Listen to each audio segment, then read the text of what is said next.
ओम श्री गणेशाय नमः। ओम श्री सरस्वत्यै नमः। ओम श्री गुरुभ्यो नमः। श्रुतिस्मृतिपुराणानामालयं करुणालयं नमामि भगवत्पाद शङ्करं लोकशङ्करं शङ्करं शङ्कराचार्यं केशवं बादरायणं सूत्रभाष्यकृतौ वन्दे भगवन्तौ पुनः पुनः। ईश्वरो गुरुरात्मेति मूर्तिभेदविभागिने व्योमवद्व्याप्तदेहाय दक्षिणामूर्तये नमः। योऽन्तः प्रविश्य मम वाचमिमां प्रसुप्तां सञ्जीवयत्यखिलशक्तिधरस्वधाम्ना अन्यांशहस्तचरणश्रवणत्वगादीन् प्राणान् नमो भगवते पुरुषाय तुभ्यम्।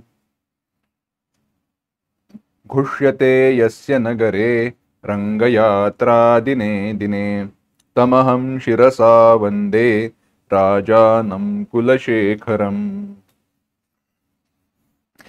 वन्दे मुकुन्दमरविन्ददलायताक्षं कुन्देन्दुशङ्खदशनं शिशुगोपवेशम् इन्द्रादिदेवगणवन्दितपादपीठं वृन्दावनालयमहं वसुदेवसूनुम्। मुकुंदमाला या ग्रंथाचं आपण चिंतन करतोय।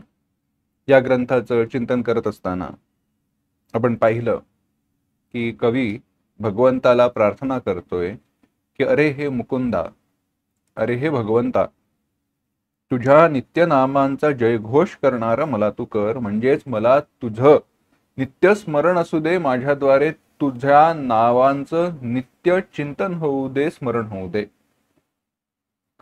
अगदी सोप्या भाषेमध्ये म्हणायचं झालं तर तुझा नामजप हा माझ्याकडून नित्य होऊ दे, परंतु एकाच नावाचा नव्हे तर भिन्न भिन्न नावांचा, म्हणजेच ज्या ज्या रूपामध्ये तू आहेस त्या त्या रूपामध्ये मला तुझं दर्शन होईल, त्या त्या रूपाने त्या त्या नामाने तुझ्या लीला, तुझ्या कथा, तुझं रूप हे सगळं नित्य माझ्या हृदयामध्ये नित्य प्रकट होत राहील।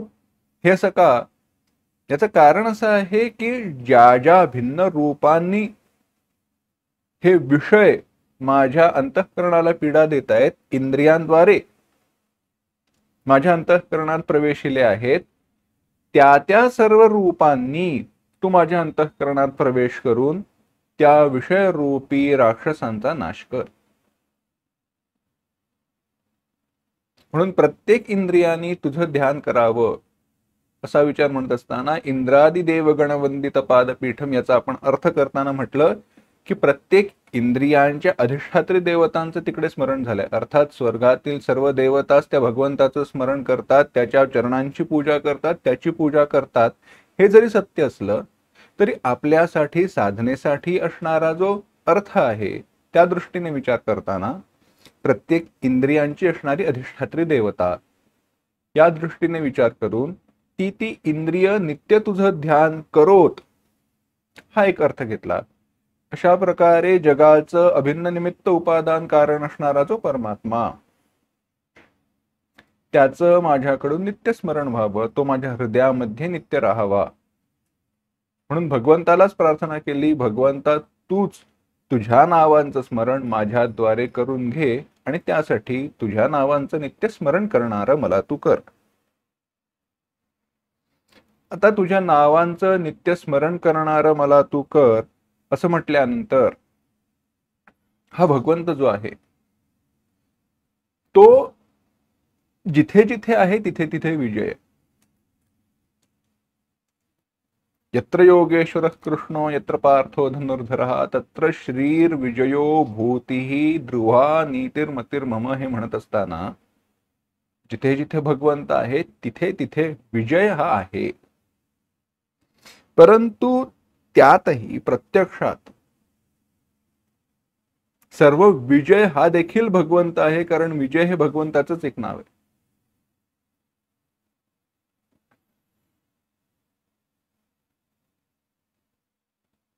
जो काही विजय आहे तो भगवंतामुळे आहे। म्हणूनच भगवंताची प्रार्थना करताना कवी म्हणतोय जयतु देवो देवकी नंदनोऽयं जयतु कृष्णो वृष्णिवंशप्रदीपः जयतु मेघश्यामलः कोमलांगः जयतु पृथ्वी भारनाशो मुकुंदः। कवी म्हणतोय, देवकी नंदन श्रीकृष्णाचा विजय असो. वृष्णीवंश प्रदीप असणाऱ्या श्रीकृष्णाचा विजय असो. कोमल अंगकांती असणाऱ्या श्यामल वर्णाच्या कृष्णाचा विजय असो. पृथ्वीच्या भाराचा नाश करणाऱ्या मुकुंदाचा विजय असो. भगवंताचा विजय असो असं म्हणताना आता कवी कोणकोणत्या नावांचा उल्लेख करतोय, कोणत्या प्रकारे भगवंताचा विचार करतोय ते पाहूया. कवी आधी म्हणतोय, जयतु जयतु देवो देवकी नंदनोयम. अयम देवकीच्या पुत्र असणाऱ्या या देवाचा विजय असो. देवकी नंदन, नंदन आनंद देणारा म्हणून नंदन पुत्र. देवकी, आता देवकीला आनंद देणारा या शब्दाचा विचार करत असताना लक्षात घ्या, यशोदेचं एक नाव हे देवकी होतं. म्हणून यशोदेचं एक नाव हे देवकी होतं. म्हणून यशोदेच्या जवळ राहिल्याने तिला भरपूर आनंद दिला, म्हणून यशोदेला आनंद देणारा असे कृष्णाचं वर्णन केलं जातं. परंतु इथे आपल्याला म्हणत असताना, इथे अर्थ पाहत असताना देवकी या शब्दाने वसुदेव देवकी यामधलेच जो देवकी आहे तोच आपल्याला विचार घ्यायचा आहे. याचं कारण असं आहे की ज्या अवस्थेमध्ये, ज्या परिस्थितीमध्ये देवकी होती, त्या परिस्थितीमध्ये जेव्हा भगवंत तिच्या समोर प्रकट झाले तेव्हा तिला त्यांनी जो आनंद दिला त्याचा विचार आपल्याला करायचा आहे, कारण तिच्या अवस्थेशी आपलं साधर्म्य आहे.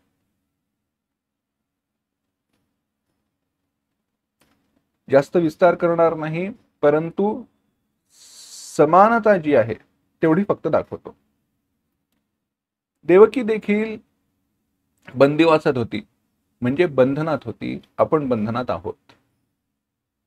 देवकीच्या समोर तिच्या पुत्रांचा मृत्यू झाला. देवकीला आपल्या पुत्रांचा मृत्यू, वियोग सहन करावा लागला. आपल्याला पुत्रांचा मृत्यू नसतो, पण आपल्या स्वप्नांची मात्र समाप्ती होत असते. असं होईल, तसं होईल, आपल्या इच्छा, अपेक्षा, सुख आपल्याला पुत्रवत असतात. त्यांचा विनाश होताना आपण पाहतो. म्हणजेच काय, आपल्याला दुःख सहन करावी लागतात या जगामध्ये.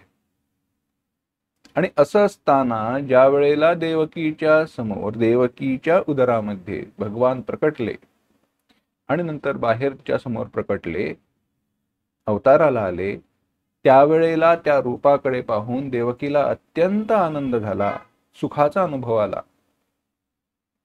त्याचप्रमाणे ज्या वेळेला भगवंत आपल्या समोर प्रकट होतील, भगवंत आपल्याला प्राप्त होतील, त्यावेळेला ते चिरंतन असणारं सुख आपल्याला प्राप्त होईल.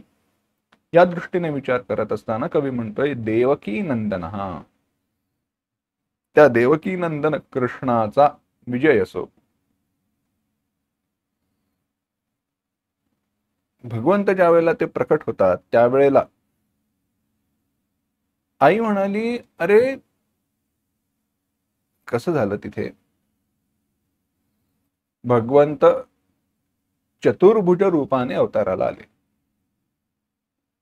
चतुर्भुज रूपाने अवताराला आले. आपल्या रूपाचा सगळा जो काही आविर्भाव आहे, सर्व जे काही ऐश्वर आहे ते त्यांनी प्रकट केलं. तेव्हा आई बाबांनी सांगितलं, अरे हे सगळं बरोबर आहे परमात्म्या, भगवंता, हे सगळं जरी खरंच असलं, सगळं जरी खरं असलं तरी देखील तू पुत्र रूपाने आलायस, त्यामुळे त्या रूपानेच आम्हाला दर्शन दे, त्या रूपातनच आम्हाला आनंद दे. आणि मग भगवंत लहान मुलाचं रूप घेऊन देवकीच्या मांडीवर निजली. देवकी आनंद, देवकी नंदन, हा असे ते भगवंत आहेत. भक्ताच्या इच्छा पूर्ण करणारे आहेत. पुढे म्हणाले, जयतु जयतु कृष्ण वृष्णीवंश प्रदीप. आता पुढे वृष्णीवंशाचा विचार सांगितला. जो वृष्णीवंशाचा प्रदीप आहे, श्रेष्ठ आहे, किंवा दीपक, वंशाचा दिवा आपल्याकडे जे म्हणतात त्याप्रमाणे कोणी त्याच्यामध्ये श्रेष्ठ आहे, त्यांना मार्ग दाखवणारा, पुढे नेणारा जो कोणी आहे तो आहे. कोण आहे तो?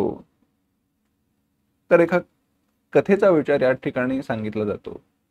वृष्णीवंश प्रदीप हा प्रदीप, दिवा म्हणजेच मार्ग दाखवणारा, मार्गदर्शन करणारा.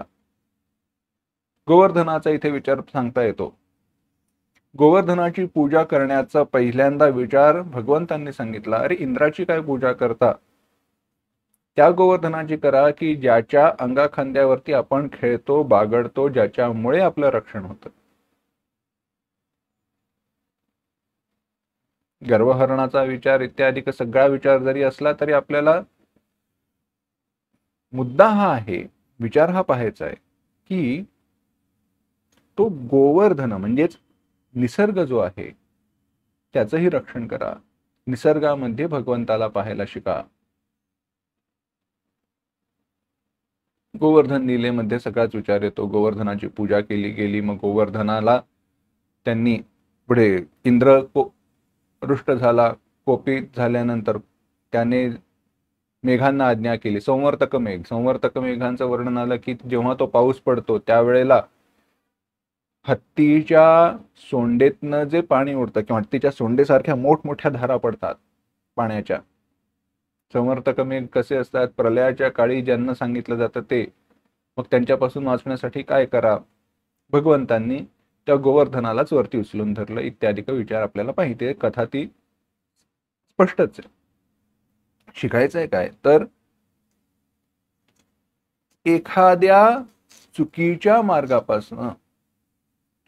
मार्गाहून आपल्याला चांगल्या मार्गावरती आणणारे ते भगवंत आहेत. भगवंताची प्रार्थना करत असतानाच, भगवंताच्या प्राप्तीसाठी प्रयत्न करत असताना भगवंतच आपल्याला चांगल्या मार्गाकडे नेत असतात. म्हणून म्हणाले वृष्णीवंश प्रदीप हा, त्याचा विजय असो, कारण त्याच्या विजयातच आपला विजय, त्याचा विजय हाच आपला विजय. पुढे म्हणाले जयतु देवो, जयतु मेघ श्यामल कोमलांग. कोमलांग हा ज्याचं अंग, ज्याचं शरीर अत्यंत कोमल आहे. शस्त्रांचे, राक्षसांचे सगळे आघात सहन करणारं शरीर कोमल कसं असेल? पण ते आहे. मेणाहूनही मऊ असंच आहे ते. पण ते कोणासाठी? भक्तांसाठी, असुरांसाठी नव्हे. मेणाहूनही मऊ आहे ते, अत्यंत कोमल आहे. आणि अंगकांती कशी आहे? श्यामल कोमलांग.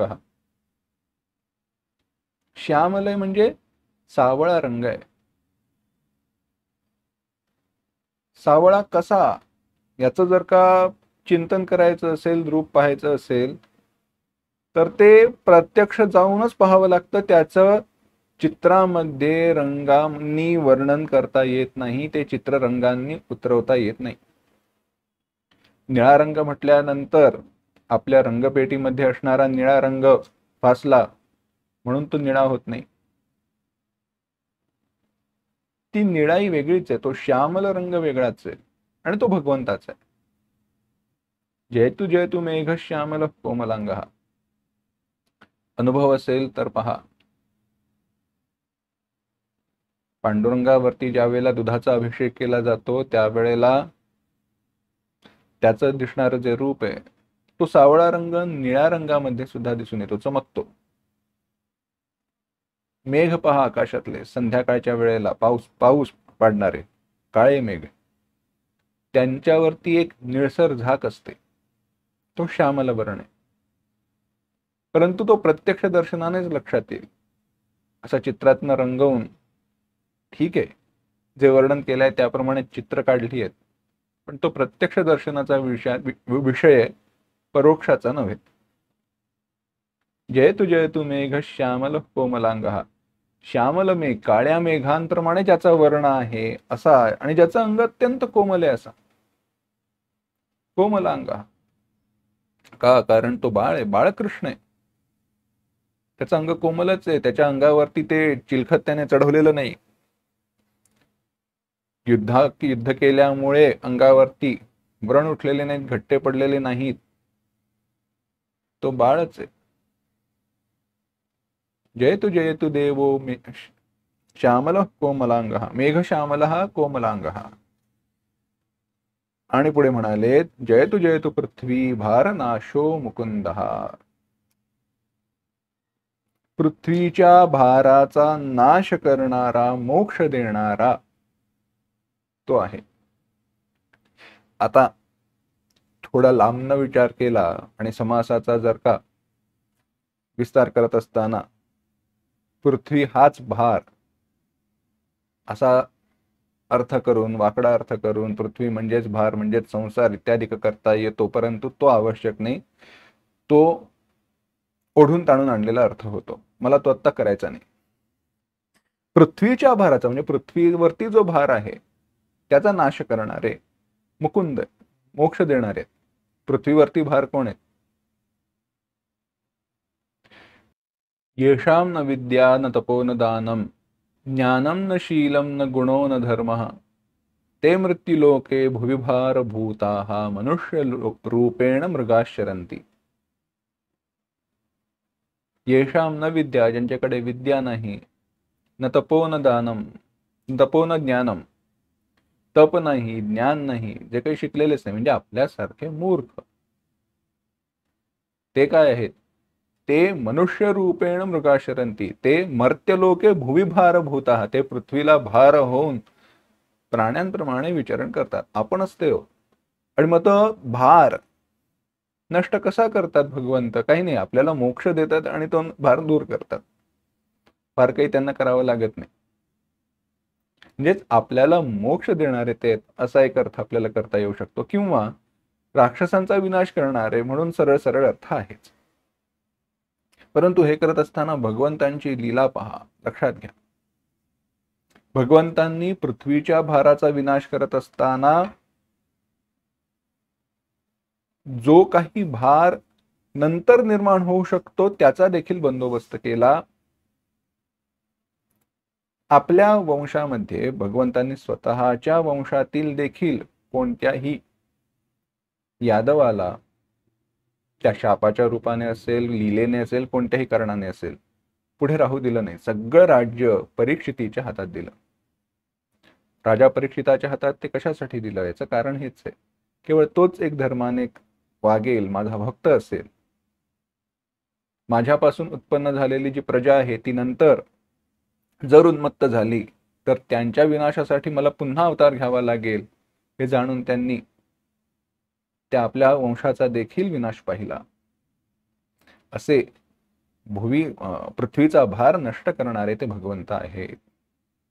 त्यांचा विजय असो, कवी म्हणतोय, त्या भगवंतांचा देखील विजय असो, असं सांगून कवी आता भगवंताकडे एक पुन्हा प्रार्थना करतोय. ही प्रार्थना काय आहे त्याचा विचार पाहायचा आहे, पण तो पुढील पाठात पाहू. ओम असतो मा सद्गमय तमसो मा ज्योतिर्गमय मृत्योर्मा अमृतंगमय. ओम शांती शांती शांती. हरि ओम. श्री गुरुभ्यो नमः. हरि ओम.